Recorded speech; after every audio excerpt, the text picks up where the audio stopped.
पहुंच गए आप? हाँ, कुछ क्लाइंट मीटिंग्स थे, कुछ कंपनी मीटिंग्स भी थे, तो उसके कारण। क्या लग रहा है, सब पैसा डालने के लिए बड़ा इच्छुक हो रहे हैं? भाग भाग के आ रहे हैं गौतम, पैसा डिप्लॉय करो इंडिया में, ऐसा हो रहा है? या मूड कैसा है वहां पे हमारे बाजारों को लेकर?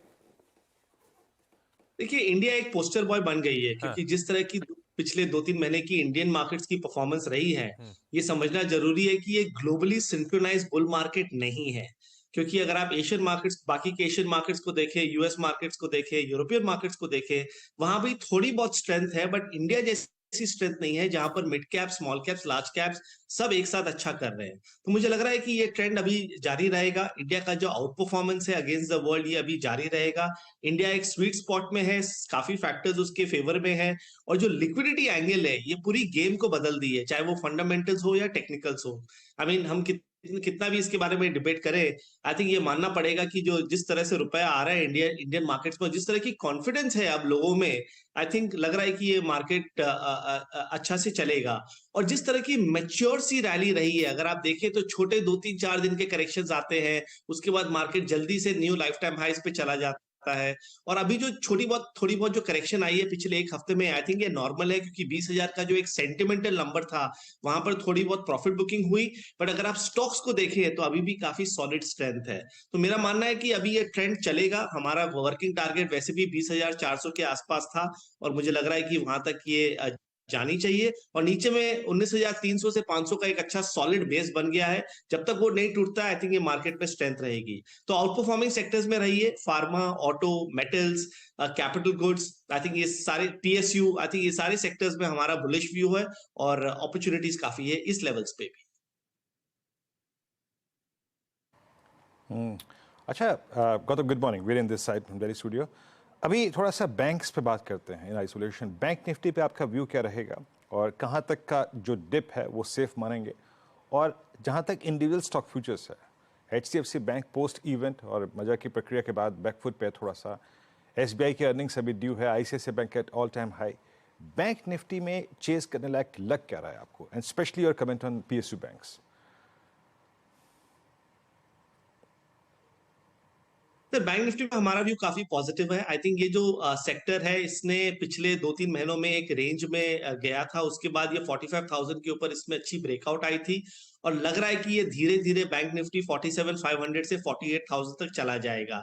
क्योंकि आप ये समझिए कि stocks like SBI and ICICI bank, जो पिछले 2 साल के पोस्टर बॉयज थे, वो 2-2.5 महीना से कुछ नहीं किए, वो इनफैक्ट अंडर परफॉर्म किए, और अब लग रहा है कि इसमें अच्छी तेजी आनी चाहिए। सो बैंक निफ्टी में इनफैक्ट रिस्क रिवॉर्ड के हिसाब से अगर आप देखें तो one of the best opportunities है इस मार्केट में। SBI, ICICI bank, axis, IndusInd और HDFC bank, which I think is more of a stable stock, ये सारे स्टॉक्स में इस लेवल्स पे बाइंग करनी चाहिए। आई थिंक अच्छी रिटर्न्स बनेगी।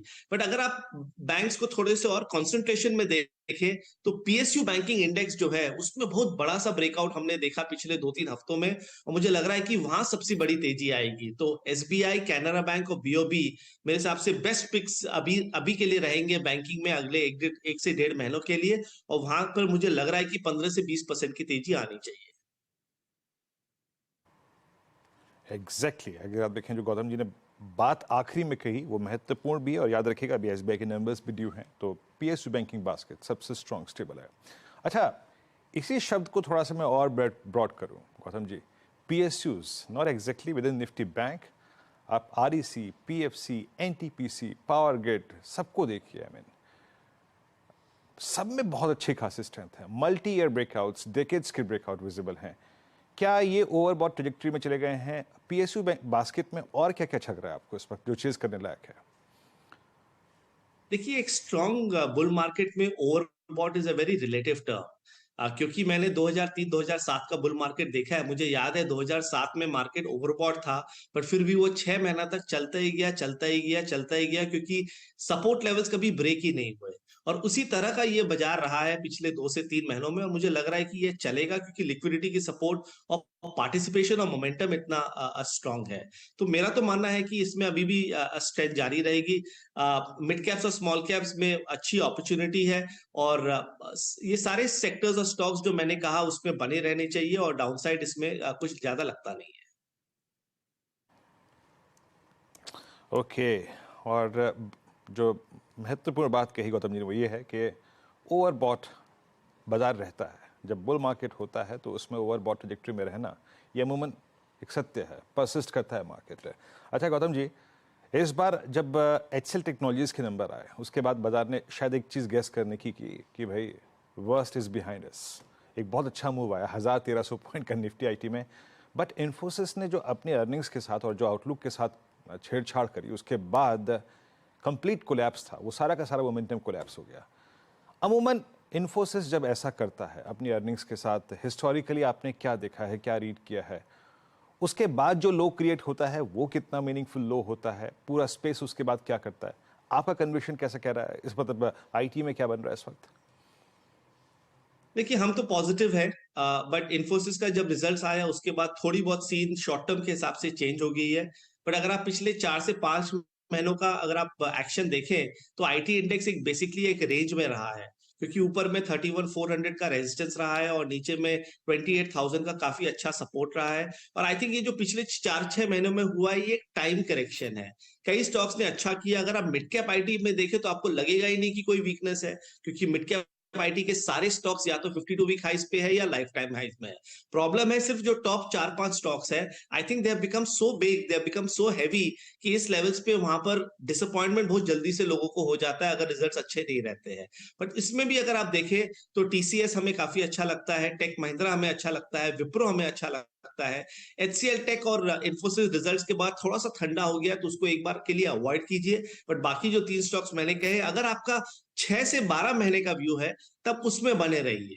बट अगर आपका शॉर्ट टर्म व्यू है, अगर आप इस मार्केट को अग्रेसिवली शॉर्ट टर्म में पार्टिसिपेट करना चाहते हैं तो आपको आईटी में मोमेंटम नहीं मिलेगी। उसके लिए आपको मेटल्स में जाना पड़ेगा, उसके लिए आपको फार्मा में जाना पड़ेगा, और mid cap small caps in general as a basket, auto ancillary हुआ, सीमेंट हुआ, शुगर हुआ, फर्टिलाइजर हुआ, इंडस्ट्रियल्स हुआ, ये सारे पॉकेट्स में अगर आप रहेंगे तो बेटर अपॉर्चुनिटीज है। एग्जैक्टली तो आपने थीम्स को समझा कि आईटी को कैसे प्ले करना है। अच्छा अभी गौतम जी आपने टिप्पणी करते करते जो मेटल्स का जिक्र किया, वाकई मेटल्स इस बार स्ट्रॉन्ग भी रहे और चैलेंजिंग भी रहे, क्योंकि अमूमन हम अपने दिमाग में अपने जहन में ये बात बिठा के बैठे होते हैं कि ये सिक्लिकल है, एक टॉप बन गया एक बॉटम बनेगा, उसके बाद फिर एक टॉप बनेगा फिर बॉटम बनेगा, बट इस बार सिचुएशन बिल्कुल डिफरेंट थी। एक छोटा सा मिनी कोलैप्स था लेकिन उसके बाद फिर all time high trajectory. Look at JSW steel, JSPL at all time high. Metals में आपका कन्विक्शन क्या कह रहा है, और अगर थोड़ा स्टॉक स्पेसिफिक होकर बात करें तो सबसे स्ट्रॉन्ग कन्विक्शन वाले आपके मेटल स्टॉक्स कौन से हैं इस वक्त? देखिए मेटल्स से मुझे काफी बड़ी तेजी लगती है। जो फार्मा ने पिछले 2-2.5 महीने में किया, मुझे लग रहा है कि वो मेटल्स करेगा। अब मेटल सेक्टर में अगर आप जीएसडब्ल्यू और जीएसपीएल को देखिए वो तो काफी अच्छा कर रहा है, but at the same time आप दूसरे स्टॉक्स को देखें तो वो अपने 52 वीक हाई से काफी दूर है। और हमारा वर्किंग टारगेट शॉर्ट टर्म में मेटल्स इंडेक्स का 7000 टू 7200 है, और मीडियम टर्म में यहाँ से मुझे लगता है कि 15% की अच्छी तेजी आ सकती है। और अगर वो होता है तो स्टॉक्स में 15 से 25% की मूवमेंट आ सकती है। और हम सारे टॉप लाइन स्टॉक्स के बारे में बात कर रहे हैं, तो चाहे वो टाटा स्टील हुआ, सेल हुआ, नैल्को हुआ, सब हमें अच्छा लग रहा है। इनफैक्ट हमने अपने सब्सक्राइबर्स को इसको रेकमेंड किया है पिछले 2-2.5 हफ्तों में, और मुझे लग रहा है कि यहाँ पर टेस्ट क्रिकेट खेलनी चाहिए। You don't need to really get out too often, buy and hold. अभी ये जो मंत्रा है ये अभी इस मार्केट में काफी अच्छा काम कर रहा है, और ये सब स्टॉक्स जो मैंने कहा ये सब में अच्छी तेजी आनी चाहिए। और देखिए 19,700 के इंडेक्स में रिस्क रिवॉर्ड हर सेक्टर या हर स्टॉक में उतना अच्छा है नहीं।